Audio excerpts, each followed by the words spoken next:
তুফান হতে অ্যাটিটিউড লাগে, চোখের দৃষ্টি লাগে।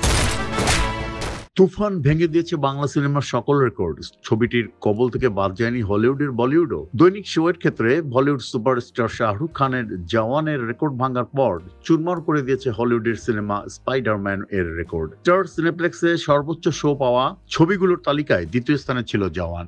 তুমুল দর্শক চাহিদায় দিনে 42টি শো দেওয়া হয়েছিল ছবিটিকে। এবার দর্শকের মুহুর্মুহু চাপে দ্বিতীয় দিনে সে রেকর্ড ভেঙে তুফানকে দেওয়া হয়েছে 48টি শো।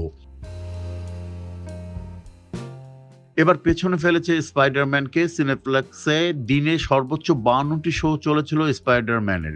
অন্যদিকে তুফানের দৈনিক শো চলেছে 58টি করে, যা সিনেপ্লেক্সের 20 বছরের ইতিহাসে এই প্রথম। এদিকে দৈনিক শোয়ের ক্ষেত্রে যেমন উঠছে ছবিটি, তেমনি ফুলে ফেপে উঠেছে আয়ের ঝুলি। প্রযোজনা সংস্থা আলফা আয়ের কর্ণধার শাহরিয়ার শাকিল জানিয়েছেন, শুধু সিনেপ্লেক্স থেকেই ছবিটি প্রথম 2.5 দিনে মোট আয় করে 1,20,00,000 টাকা। তিনি বলেন, 3 দিন নয়, এটা হবে 2.5 দিন, কারণ প্রথম দিন দুপুরের পর অর্ধেক বেলা পেয়েছি আমরা। 90 দশকের গ্যাংস্টারের গল্প দেখা যাবে তুফানে।